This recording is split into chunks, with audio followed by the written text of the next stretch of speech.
Podcast Satu Suro Activity bekerja sama dengan First Story.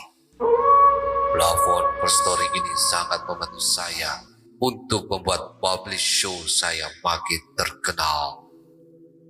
Kalian perlu ketahui, ternyata platform Palugada ini sangat gampang sekali, keren, lengkap, dan yang pasti 100% gratis.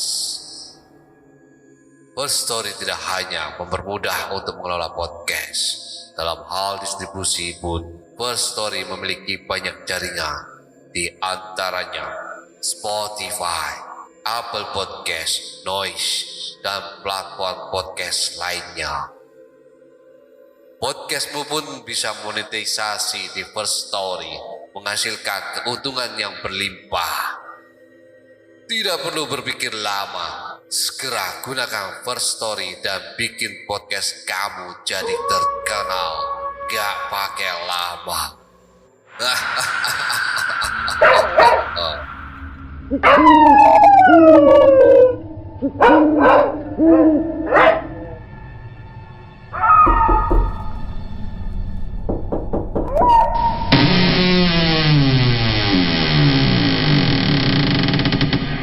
Sugeng rawuh ndara.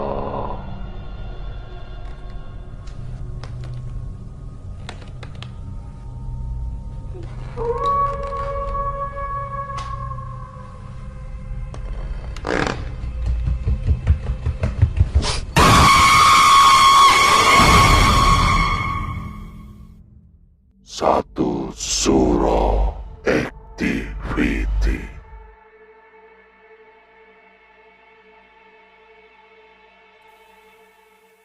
Assalamualaikum warahmatullahi wabarakatuh. Selamat malam. Rahayu, rahayu, rahayu. Para pendengar Satu Suro Activity. Saya Panembahan Dr. Mistik. Ritual-ritual mistis untuk mendatangkan suatu kekayaan dunia, baik di suatu pedalaman daerah maupun kota-kota besar, masih banyak dilakukan, baik secara sembunyi-sembunyi maupun terang-terangan, sehingga memakan suatu tumbal untuk menyempurnakan ritual tersebut. Seperti halnya kisah mistis malam hari ini dari Maria Gregoria. Selamat mendengarkan. Halo semua, kali ini saya mau membagikan pengalaman saya saat saya pulang ke kampung di tahun 2020. Pada akhir bulan September 2020, saya sekeluarga pulang ke kampung halaman.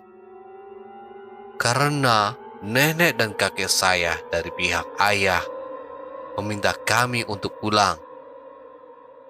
Tadinya yang pulang hanya orang tua saya saja. Saya dan adik cowok saya menyusul saat Desember supaya bisa merayakan Natal bersama. Namun, saat kakek dan nenek saya telepon, mereka ingin kami pulang sekeluarga bersama. Karena saat itu, kakek sudah berbicara yang aneh-aneh. Kakek mengatakan bahwa sebentar lagi dia akan pergi. Dan sebelum dia pergi, dia ingin melihat kami. Dan ingin diurus oleh kami. Akhirnya, berangkatlah kami di tanggal 30 September 2020. Sebelum kami berangkat, kami sudah merencanakan bahwa saya, mama, dan adik saya akan tinggal lebih lama di kampung. Mumpung kami masih kuliah dan sekolah online. Jadi, mama memiliki kesempatan untuk merawat kakek dan nenek saya. Sementara itu, ayah saya memang hanya bisa stay 2 minggu saja. Karena cutinya hanya segitu saja. Dari awal sebelum datang, Mama dan Papa saya sudah memberikan wejangan kepada saya dan adik saya untuk menjaga sikap dan perkataan selama di sana. Kemana-mana tidak boleh sendiri. Jangan bertamu sembarangan tanpa ditemani orang tua. Kampung halaman saya berada di bagian timur Indonesia, tepatnya di Manggarai, NTT. Mama dan Papa saya memberikan wejangan seperti itu karena di kampung kami masih sangat kental dengan adat, mistis, maupun yang berhubungan dengan santet dan lain-lain. Setelah tiba di kampung dan melepas rindu dengan kakek nenek, aktivitas kami layaknya aktivitas saat di Jakarta. Setiap pagi sampai sore kami melakukan kuliah dan sekolah online. Yang membuat aktivitas ini sedikit berbeda karena kami harus ke rumah paman dan bibi kami yang berada sedikit dekat gunung demi mencari sinyal yang bagus. Karena di rumah kakek nenek saya benar-benar tidak ada sinyal sedikit pun. Hanya 2 batang saja yang paling banyak. Tidak terasa, hari pun sudah menjelang akhir pekan. Kami sekeluarga memiliki rencana untuk berkunjung ke desa kakek kami dari pihak mama. Rencananya kami akan menginap selama akhir pekan. Di desa kakek saya ini belum masuk listrik dan juga air. Mereka mengisi air dengan cara pergi ke sungai yang jaraknya sekitar 7-9 kilometer. Setiap malam hari pun rumah-rumah yang mengandalkan genset dari satu rumah untuk penerangan yang sangat minim di dalam rumah. Jadi, di luar rumah benar-benar gelap gulita. Kita harus membawa senter kemana-mana. Selama di kampung kakek dari pihak mama ini, tidak ada hal-hal yang aneh. Semuanya lancar dan kita memiliki waktu yang cukup menyenangkan. Lalu, tepat di hari Minggu sore, kami kembali ke desa papa saya. Selama perjalanan kami kadang melewati hutan belantara yang di pinggirnya terdapat jurang. Kadang juga hanya melewati hutan kosong tanpa jurang. Kadang juga melewati desa yang terdapat pemukiman warga. Namun, tidak ada hal yang menakutkan. Karena meskipun gelap dan tidak ada listrik, cahaya bulan dan bintang di sana sangatlah indah dan cukup terang. Perjalanan kami memakan waktu selama kurang lebih 1 jam. Setelah sampai di rumah, saya bergegas bersih-bersih. Karena kebetulan saat itu saya sedang datang bulan hari kedua. Setelah bersih-bersih dan hendak membuang pembalut ke belakang rumah, saya melihat ada sosok laki-laki remaja yang berdiri di bawah pohon nangka, menghadap ke arah bawah sawah, dengan tangan yang diletakkan di dalam saku celana. Saat melihat sosok itu, saya langsung tahu itu siapa. Saya sangat hafal tubuh itu, meskipun hanya dari belakang. Sosok itu merupakan kakak sepupu saya yang meninggal secara tragis saat sedang mengerjakan proyek bangunan di Makassar. Setelah melihat sosok itu, saya mengatakan permisi dan segera masuk ke dalam. Di dalam sedang ada tamu, jadi cukup ramai saat itu. Tamunya sendiri merupakan kakak dan orang tua dari sosok yang saya lihat sebelumnya. Serta ada sepupu saya dari pihak mama saya yang sedang berkunjung. Sepupu ini sebut saja Patrick, karena ini akan banyak kejadian yang terjadi saat saya bersama sepupu saya ini. Saat melihat mereka, saya hanya tersenyum dan tidak menceritakan hal yang saya lihat barusan. Setelah Patrick pulang, barulah saya menceritakan hal tersebut. Kira-kira begini percakapan saya dengan kakak sepupu saya. Saya, "Kak, tadi pas aku keluar untuk buang sampah, aku lihat kakak almarhum sedang berdiri ngebelakangin aku di bawah pohon nangka itu." Kakak menjawab, "Yang bener, Dek, dia pakai baju apa?" Lalu saya menjawab, "Pakai baju putih, tapi ada sedikit garis-garis hitam di bajunya. Lalu celana pendek hitam, dan ada jam tangan hitam di tangan kirinya." Kakak saya menjawab, "Wah, itu pakaian yang dia senang selama dia hidup dan merantau ke Makassar." Saat bapak dan mama tua, saya panggil paman dan bibi saya seperti itu. Karena paman saya ini kakak kandung ayah saya. Saya mendengar yang saya ceritakan, mereka menangis. Lalu mama tua saya sambil menangis berkata, "Kalian sih sudah sampai di sini, bukannya berkunjung ke makamnya dia dulu. Dia tahu kalian sudah di sini, tapi kalian belum datang ke rumahnya dulu. Jadinya dia duluan kan yang sapa kalian.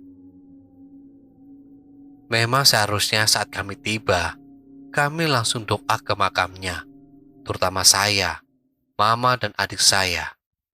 Karena beberapa bulan setelah kakak saya meninggal, ayah saya pulang ke kampung untuk mengikuti acara pesta adat meninggalnya kakak saya ini. Alhasil, besoknya kami segera berkunjung ke makam abang saya ini. Singkat cerita, waktu pun berlalu. Tidak terasa ternyata sudah hampir 2 minggu kami di kampung.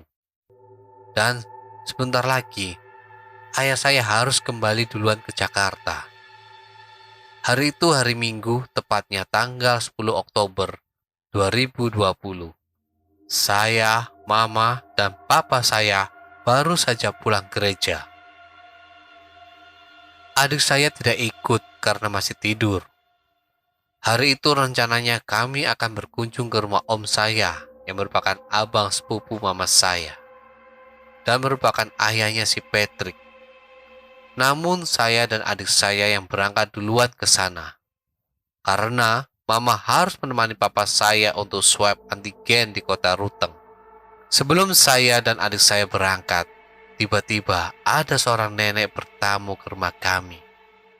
Nenek ini merupakan sosok yang paling ditakuti di kampung karena terkenal dengan ilmu hitamnya yang konon memakan cukup banyak korban. Bahkan anak dan cucunya sendiri pun sudah jadi korban. Oh iya, mama saya mengatakan, dulu saat saya bayi, saya juga sempat mau dijadikan tumbal oleh dia. Saat saya dan adik saya sedang bersiap-siap, nenek tersebut tidak bisa menghentikan pandangannya dari adik saya. Pandangan seperti sedang mengincar adik saya. Tiba-tiba dia bertanya, "Nanti siapa yang bawa motor?" Terus adik saya menjawab, "Saya yang bawa, Oma." Terus dia tersenyum sambil melihat adik saya. Tidak lama setelah itu, saya dan adik saya pun berangkat. Saat sebelum berangkat, saya masih baik-baik saja. Saya masih bercanda dengan adik sepupu saya yang kecil-kecil dan keponakan-keponakan saya. Namun, setelah tiba di rumah om saya mulai merasa tidak enak badan, seperti gejala mau demam. Lalu, sambil menunggu mama dan papa saya datang, saya tidur di kamar sepupu saya yang perempuan. Sepupu saya yang perempuan seusia saya saat itu tidak ada di rumah, karena dia justru sedang menetap di rumah saya yang di Jakarta, karena kuliah di Bandung. Saya tidur saat itu cukup lama, karena bangun menjelang jam 6 sore. Saat terbangun, badan saya lumayan enakan. Lalu saya ke bawah karena sudah dipanggil untuk makan malam. Saat itu ramai sekali, diisi dengan canda dan tawa. Setelah makan, papa dan mama saya berpamitan untuk pulang. Namun, tante saya melarang dan meminta kita untuk menginap saja karena hari sudah malam dan perjalanan ke rumah juga memakan waktu 2 jam. Namun kami bersikeras untuk pulang saja karena kakak-kakak dan adik-adik papa saya sudah menanti di rumah. Karena malam itu merupakan hari terakhir ayah saya di kampung. Singkat cerita, akhirnya kami pulang. Di dalam perjalanan pulang, kita melewati jalan yang merupakan hutan dan jurang sejauh 20 kilometer. Ayah dan mama saya bawa motor di depan. Saya dan adik saya di belakang mereka. Setelah sudah 2 kilometer perjalanan, tiba-tiba saya merasa merinding tidak karuan. Saya merasa bahwa saat itu tidak hanya ada kami saja di situ. Karena perasaan merinding ini tidak kunjung berhenti. Saya coba melihat ke belakang dan coba tebak apa yang saya lihat. Sosok berbadan tinggi kurus seperti telanjang sedang berlari ke arah kami. Saya langsung buru-buru hadap depan lagi dan buru-buru mengalihkan pemandangan ke atas langit sambil terus melafalkan doa Bapa kami dan Salam Maria. Setelah itu, tiba-tiba adik saya nyeletuk, "Kak, di belakang ada orang ya?" Dek.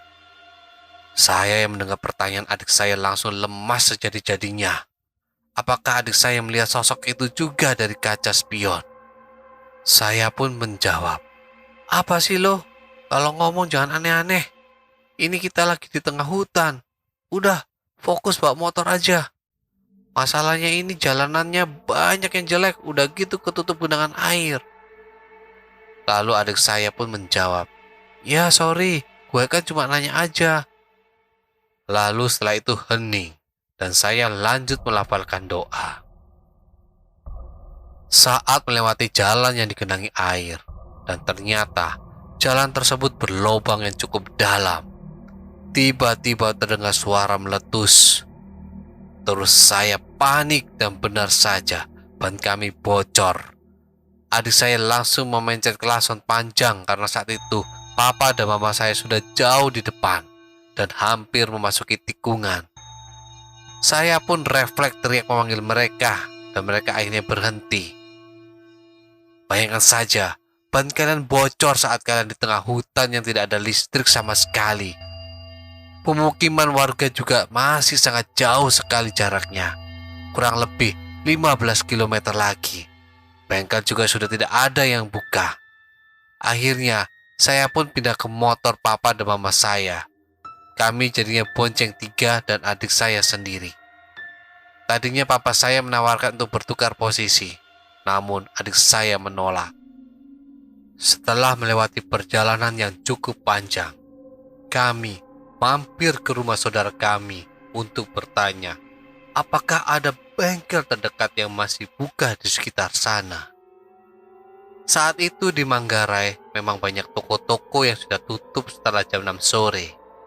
Yang buka sampai malam paling hanya warung-warung kecil-kecil saja dan Alfamart. Puji Tuhan, ternyata saat itu ada tetangga mereka yang punya bengkel yang mau dimintai pertolongan untuk bantu tambal ban motor kami. Tidak terasa, waktu sudah menunjukkan pukul 22 malam. Kami pun segera berpamitan untuk pulang ke rumah. Setelah sampai di rumah, hanya ada tante saya, kakak dari ayah saya saja. Ternyata yang lainnya sudah kembali pulang karena terlalu lama menunggu. Mama, papa, tante, adik, nenek, dan kakek saya menyempatkan waktu untuk mengobrol. Sementara saya langsung tertidur karena terlalu lelah. Saat saya tertidur, tiba-tiba saya mendengar suara jeritan tangis. Saya pikir saya mimpi. Lalu saat saya sedang mengumpulkan kesadaran, saya tiba-tiba terhentak karena itu merupakan suara mama saya. Saya pikir mungkin kakek saya sudah tiada. Saya pun bangun. Namun saat menengok ke arah tempat tidur nenek dan kakek saya, mereka masih tertidur pulas dan tidak ada mama saya. Saya bingung, apa saya salah dengar? Apa itu dari rumah sebelah? Tapi kenapa suaranya jelas sekali dan seperti suara mama saya? Dan saya dengar lagi suara cerita tangis tersebut. Dan saya tahu itu memang mama saya. Saya panik. Apa jangan-jangan justru ayah atau adik saya yang kenapa-kenapa? Saya segera ke ruang tamu. Dan saya lihat mama dan ayah saya sudah duduk di samping adik saya. Mama saya menangis. Ayah saya terus-terusan berusaha membangunkan adik saya. Saya hanya berdiri kosong, menatap adik saya. Saya lihat badan adik saya terus-terusan bergetar. Giginya terkatup rapat, bibirnya gemetar. Matanya menjadi putih semua. Banyak pikiran yang terlintas di otak saya. Apa saya harus kehilangan adik saya saat ini? Apakah saya pulang kampung hanya mengantar mayat adik saya? Bagaimana saya hidup jika adik saya tiada? Bagaimana perasaan mama dan papa saya jika harus kehilangan adik saya? Lalu tanpa berpikir panjang, tanpa menggunakan sendal maupun jaket, saya berlari keluar.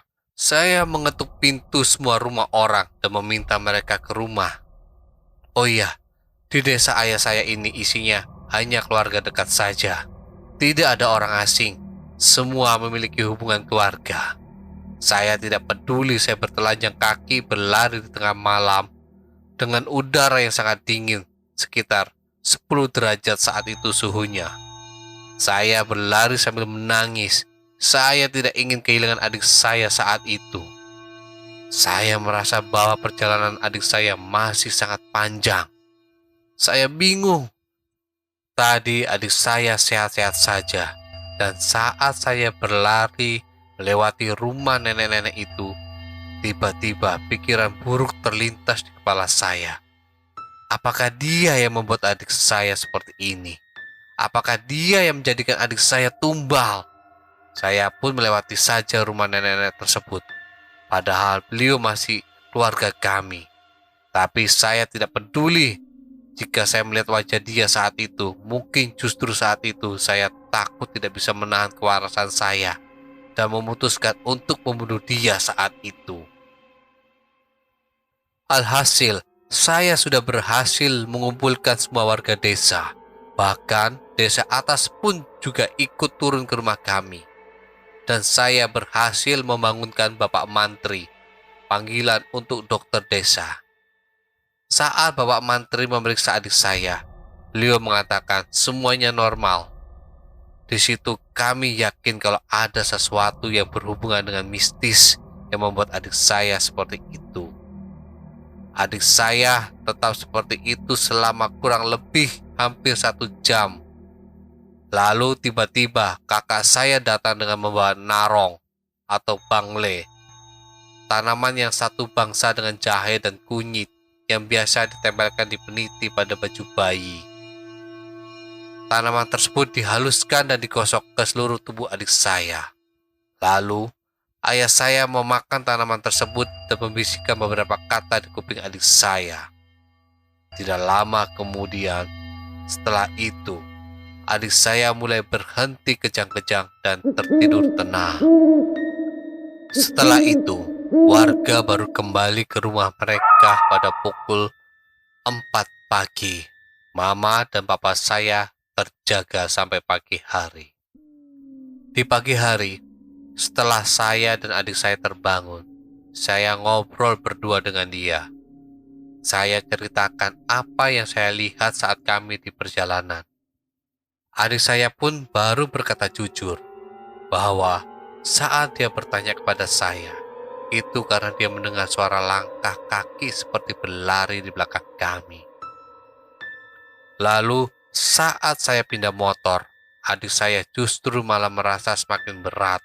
Dan saat adik saya mengalami kejang-kejang, yang dia rasakan seperti matanya sangat sulit dibuka, dia memang melihat kami semua berkumpul walaupun samar-samar. Dan selama itu dia melihat bayangan hitam yang terus terbang ke sana kemari di belakang kami. Dia ingin mengatakan sesuatu, namun mulutnya tidak bisa digerakkan sama sekali. dan dia merasa badannya seperti ada yang nindih. Tidak lama setelah itu, bapak tua saya berkunjung ke rumah beliau, menceritakan bahwa setelah pulang ke rumah, beliau mimpi berantem dengan sosok tinggi besar hitam. Untungnya di mimpi tersebut, bapak tua saya berhasil menumbangkan sosok itu. Menurut kepercayaan mereka, kalau mimpi seperti itu, tandanya ada orang yang sedang iseng dengan kita. Dan sosok yang berantem dengan kita merupakan sosok jinnya.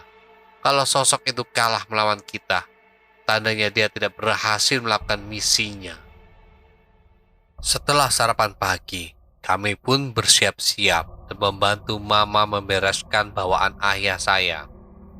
Karena setelah jam makan siang, kami akan mengantarkan ayah saya turun ke Labuan Bajo. Karena penerbangan ayah saya di keesokan harinya, kami pergi diantarkan oleh paman saya, ayahnya Patrick. Setelah sampai di rumah paman saya di Labuan Bajo, kami pun memasak makan malam dan mengobrol sebelum tidur.